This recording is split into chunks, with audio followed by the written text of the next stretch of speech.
Salam salam guys, j'espère que vous êtes en paix et en bonne santé. On se retrouve encore une fois de plus pour une nouvelle vidéo de votre débrief d'après-match. Le premier choc de la première journée du championnat anglais a tenu toute sa promesse aujourd'hui. On se rend compte que le leader ou bien le quadruple champion d'Angleterre a terminé ou bien a commencé sa saison comme il l'avait terminé la saison passée. Donc aujourd'hui, on a vu une équipe de Manchester City qui a été malmenée dès les premières minutes avec un pressing haut. On se rappelle tout simplement que ki nga xamante ne nii moom mooy Moresca c'est l'adjoint ou bien il était l'adjoint l'élément ou bien l'élève de Pep Guardiola, on peut l'appeler comme ça. Mais l'année dernière, il a été champion avec cette équipe de Leicester et il a ramené cette équipe-là en Premier League. Donc il a été acheté par Chelsea, donc il vient, il joue face à son maître et il veut appliquer les leçons ou bien la leçon que son maître lui avait apprise quand ils étaient ensemble. Donc le presseur pressé. Donc le presseur pressé. Donc celui qui dicte le pressing haut de son équipe aujourd'hui, il a été pressé par son élève à qui il a appris ce qu'on appelle le pressing haut. C'est la raison pour laquelle dès l'entame du match, on a vu cette équipe de Chelsea très haut sur le terrain. On voit que quand Ederson a le ballon, ils étaient presque 4 dans la surface de Manchester City pour presser cette équipe-là. Mais malheureusement, le maître finit toujours par triompher devant l'élève parce que on dit que le professeur, il n'enseigne jamais tout à son élève. Wala fi di naan mag lu mu màgget dese na ay ngalaaju wala boog màggetu jinne lu mu màgget dese na ay ngalaaju. C'est la raison pour laquelle c'est Pep Guardiola qui a appris à Moresca de faire ce qu'on appelle le pressing haut. C'est ce que Moresca voulait appliquer aujourd'hui contre son maître. Malheureusement, ça n'a pas marché. Donc, peut-être à un moment donné, ça a marché, mais ça n'a pas fonctionné tout le long du match parce que tout simplement, l'équipe en face est impressable. C'est tout simplement ça. Manchester City est impressable. Tu ne peux pas presser Manchester City, presser jusqu'à ce que tu les empêches de faire ressortir le ballon. C'est impossible.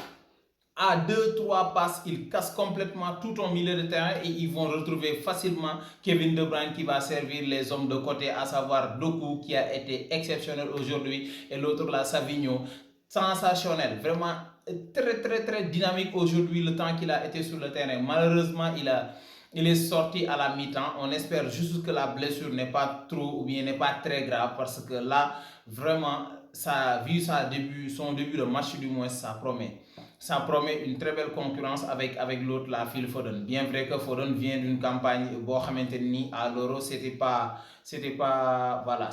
positif comme il avait par rapport à la saison qu'il a réalisée l'année dernière, mais bon, on espère bien qu'il va reprendre ses couleurs comme on le connaît déjà sous Pep Guardiola. Phil Foden, c'est un excellent joueur de football, donc on n'a pas d'inquiétude à se faire là-dessus. Mais par rapport à Savigno, non, le boy, il est talentueux, il est excellent.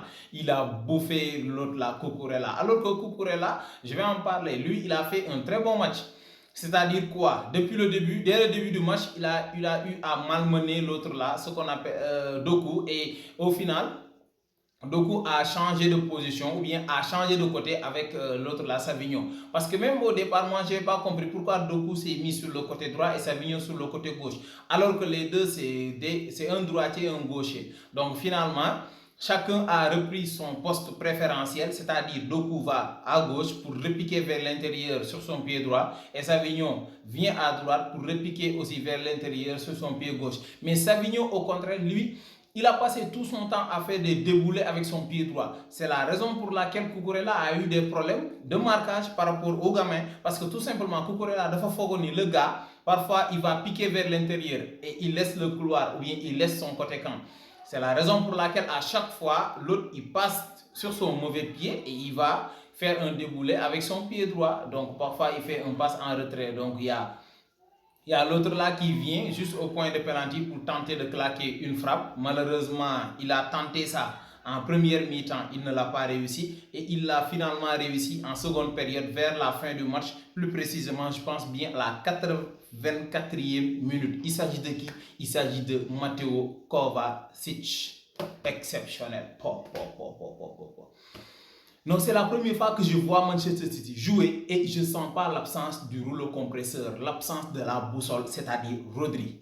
Grâce à qui? À Mateo Kovacic. Exceptionnel aujourd'hui. Zéro faute, je pense bien. Il a fait juste une erreur, ce qui a failli leur coûter un but. C'est sa perte de ballon en première période. Et je pense bien c'est qui a récupéré le ballon du côté de Chelsea et ils ont failli marquer. À part ça, il a été exceptionnel. Repli défensif de malade, des tacles, des interceptions, la projection vers l'avant. J'en parle même pas. C'est la raison pour laquelle il a été récompensé parce que tout simplement il a fait son match. Je pense bien que lui et Rico Lewis, ils méritent largement le titre comment dire, d'homme du match aujourd'hui. Je ne sais pas en ces deux-là, à qui a été attribué ce titre d'homme du match, mais je pense bien que même que ce soit Rico Lewis, que ce soit Matteo Kovacic, du moins, ils ont mérité ce titre-là. Rico Lewis aussi sur le côté milieu, c'est-à-dire un latéral en même temps milieu de terrain.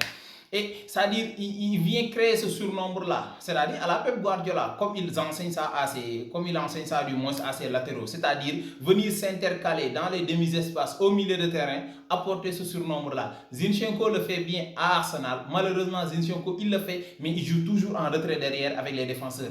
Par contre, Rico Lewis, il le fait à la perfection. À chaque fois, je peux dire qu'il était le 12e ou bien le 11e joueur sur le terrain à être seul. On avait l'habitude de voir l'autre là, Bernardo Silva, se retrouver seul ou bien tout le temps donner la solution à ses coéquipiers. Mais aujourd'hui, c'est Rico Lewis qui a réussi ce rôle-là, c'est-à-dire à la perfection. À chaque touche de balle, il va de l'avant. Il élimine au moins un joueur ou bien il casse au moins la ligne médiane de cette équipe de Chelsea. Par rapport à cet apport offensif-là qu'il a eu à apporter, mais aussi défensivement, il s'est tellement battu contre Nkunku que finalement Nkunku est sorti. Donc Nkunku aussi n'a pas été à la hauteur aujourd'hui de sa rencontre. Donc l'autre là aussi est rentré, la nouvelle recrue là, Pedro Neto, il est rentré, mais bon, ça n'a pas été facile pour lui aussi parce que le boy, non, il a de l'énergie. Il a tellement de l'énergie. On dirait que c'est Kyle Walker qui lui a piqué cette énergie-là, ou bien son énergie pour qu'il soit performant aujourd'hui. Et en tout cas, il a été, franchement parlé, il a été exceptionnel. Il a couru pendant tout le match au milieu de terrain, sur le côté droit, des déboulés par-ci, des déboulés par-là. Parfois même, il se retrouvait dans la surface de réparation pour essayer de claquer un but. D'ailleurs, il en a mis un, mais malheureusement, ça a été refusé parce que tout simplement, Alan a fait une faute sur Colwill. Alan. Alan. Qu'est-ce que vous voulez que je vous dise? Alan. Erling Haaland. Ñëwatina, comme on dit en Wolof. Dikkatina, saison bi ubbeetina, tàmbaleetina. Il claque un but. Un but d'attaquant, comme il a l'habitude de le dire. Il n'a pas besoin de 1000 ballons dans le match. Il a juste besoin de quelques ballons dans la surface et de claquer son but. Intelligent. Donc, il protège bien son ballon. L'autre là, il vient Cucurella. Malheureusement, on voit la différence de taille et la différence de gabarit aussi. La force et la puissance d'Erling Haaland qui protège bien son ballon, qui fait un petit pas avec le pied droit pour esquiver et soulever avec finesse le ballon du côté du portier pour claquer son but après un service de rien du tout, hein? Une passe décisive de rien du tout de Bernardo Silva. Lui, on ne comprend même pas quel est son rôle sur le terrain. Tellement il est partout. Il a débuté le match comme double pivot avec Rodri, parce que tout simplement il y avait Rodri Junior aujourd'hui sur le terrain, l'autre là, Kovacic. Il a débuté le match du moins avec Kovacic en double pivot, mais finalement, c'est un électron libre. Donc, il passe tout son temps à circuler sur le terrain, à donner des solutions par-ci, par-là. L'entrée de Doku sur son pied droit qui fait une passe ou bien une frappe. Je ne sais pas, il y a Bernardo Silva qui touche, qui dévie un tout petit peu le ballon et ça se transforme en passe décisive. Malheureusement, la défense de Chelsea s'est mal positionnée parce que Bernardo se trouve seul entre deux défenseurs, de même que Erling Haaland. Donc le resserrement de Cucurella a mis du temps et même s'il était venu à temps aussi, il y a la force et la puissance de cet attaquant-là. C'est la raison pour laquelle ils n'ont pas pu empêcher à Haaland de claquer son but. Mais c'est normal, hein? C'est normal que parfois, ils ne savent pas qui prendre. Parce que Cucurella, lorsqu'il faisait le resserrement sur Haaland, il y avait déjà Savigno dans son dos. Donc, parce que tout simplement, City, ils sont fatigants. C'est-à-dire, Pep Guardiola, il est de retour, hein? Il est de retour, ce chauve-là. Il ne va rien laisser à Arsenal, les pauvres, les Gunners, là, et les autres du championnat. Il est parti, hein? Il est parti avec son groupe encore une fois de plus cette saison pour traumatiser encore l'Angleterre, très sincèrement. si on les barricade pas là, ils risquent de faire encore un cinquième titre d'affilée et ce sera encore beaucoup plus historique comme ça l'est déjà. Donc c'est normal que parfois les défenseurs ne savent pas qui prendre parce que tout simplement City ils sont fatigants. Ils attaquent à 5, ils attaquent à 6, ils attaquent à 4. Donc ils sont à 4 dans la surface ou bien dans la moitié de terrain adverse. C'est la raison pour laquelle les défenseurs parfois ils ont du mal à faire les couvertures qu'il faut parce que doo xam kan nga war a jël. Donc ça pose problème parfois. C'est la raison pour laquelle aujourd'hui on a vu ce retard là que Cucurella a eu sur Erling Haaland et le mauvais placement de Colwill et de l'autre là de Fofana qui ont laissé les deux joueurs du moins entre les lignes. Donc à chaque fois il y a cette couverture là en permanence qui doit y avoir sur l'attaquant pointe. Malheureusement ça ne s'est pas fait et ça a permis à Erling Haaland de marquer son but. Kovacic, comme je vous ai dit tout à l'heure, excellent et qui a fini par claquer ce joli but-là contre son ancien club et c'est la raison pour laquelle il n'a pas célébré son but. Donc Kevin De Bruyne aussi, comme d'habitude, hein, mais lui a 2-3 touches de balle, voilà, il fait l'essentiel et c'est tout. Donc la défense a été solide du côté de Manchester City. Ederson aussi, tranquille, toujours serein. Sérénité, c'est la définition de cette personne-là. Moi, il me dépasse. Il me dépasse. Peu importe le pressing que peut battre l'équipe adverse, ils sont tranquilles, ils sont impressables. Revenons à cette équipe de Chelsea. Je vous ai dit hier que ils ont fait une très belle pré-saison. Mais malheureusement, dafa mel ni waa Barcelone quoi en fait. Ils savent que faire de belles pré-saisons. Malheureusement, quand les choses sérieuses commencent, ils passent complètement à côté. Ils passent complètement à côté parce qu'ils n'ont que des attaquants. Comment tu peux gagner un match avec des attaquants comme Nicolas Jackson, comme Nkunku, comme l'autre là? C'est pas un attaquant, mais aujourd'hui il a eu des occasions d'attaquant. Enzo Fernandez contrôle le ballon, essaie de taper le gardien ou bien essaie de cadrer la frappe, essaie d'avoir au moins une frappe. Malheureusement, à 2 reprises, il contrôle mal le ballon. Il perd le ballon dès son contrôle ou bien dès sa touche de balle. Nicolas Jackson, franchement, notre international sénégalais, Nico, gère-toi, Nico. Tu fais de la Ferran Torres là, comme hier. Joue, essaie de marquer le but, même si tu es hors jeu, mais essaie de marquer le but. Alors que l'arbitre ne lève pas son drapeau. Mais pourquoi attendre l'arbitre? Va claquer ton but. S'il y a hors jeu, on pose, on rejoue et tu vas essayer d'en marquer un autre.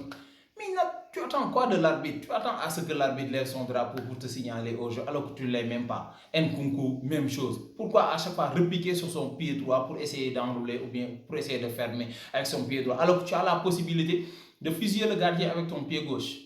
Miskin, Joina Cristiano Ronaldo autant. Donc malheureusement pour cette équipe de Chelsea là, en tout cas l'année dernière ils n'ont pas fait une bonne saison et c'était à cause de leurs attaquants, c'est-à-dire des attaquants qui passent tout le temps à rater. Donc ils ont des occasions à chaque match, ils ont les occasions qu'il faut. Chelsea à la mi-temps, c'est eux qui devaient mener au score à la mi-temps, très sincèrement, parce qu'ils ont trop raté. Ils reviennent encore en seconde période aussi, même chose. Ils ont des occasions, ils ne marquent pas. Ça pose problème. Tu ne peux pas gagner un match avec des attaquants comme ça. C'est impossible. Et si tu ne marques pas, tu vas encaisser. Parce que je vous l'ai dit hier, en football, les occasions de but, ça se paye cash. Quand tu as l'opportunité de claquer un but, il faut le faire. Malheureusement, aujourd'hui, bon, ça n'a pas été le cas. Cucurella a été bon, donc bon match de Cucurella. Erling Haaland aussi, qui ouvre son score, qui ouvre son compteur de but aussi à lui. Donc, rappelez-vous qu'il a été 2 fois consécutif meilleur buteur de l'Angleterre. S'il le fait encore une fois cette année, il va battre le record. Hein. Donc, lui-même, il est fatigant en fait. 91 buts en 100 matchs, toutes compétitions confondues avec Manchester City. Presque un but par match. Presque. Presque. Chaque match, il marque un but. Presque. Il est fatigant. Guardiola, il a été excellent. Donc, Ruben Diaz, la défense, etc. Donc, ils ont été bons. Donc, ils sont repartis encore, hein, comme je vous l'ai dit. Ils sont repartis pour dominer, pour fatiguer ces équipes du championnat anglais, là, du championnat anglais du moins. Donc voilà, victoire largement méritée de la part de cette équipe de Manchester City, de Pep Guardiola, qui a encore enseigné à son élève là que voilà, tu n'es pas encore à la hauteur, il y a quelque chose qui te reste. Il y a Arteta qui m'a bousculé l'année dernière un tout petit peu. Finalement, voilà, je l'ai laissé derrière moi pour lui dire hey, jeune homme, tiens-toi tranquille, je suis ton maître. Là aussi, Maresca. Donc, Pep te montre encore une fois que, voilà, il ne t'a pas tout donné en fait. Il a gardé des trucs. Parce que Pep Guardiola, c'est Pep Guardiola. Lui, c'est le football en personne en fait. Donc, voilà. Donc, on se donne rendez-vous tout à l'heure après le match des rois d'Europe, hein, les plus fatigants de l'Europe. Vous les connaissez. La Maison Blanche, les merengues. Donc, on se donne rendez-vous tout à l'heure après le match du Real Madrid pour revenir sur leur entrée en lice aussi et voir ce qu'ils vont nous donner. En tout cas, ils ont réussi la dernière fois à remporter un trophée. Gagner des titres, ils ne savent faire que ça.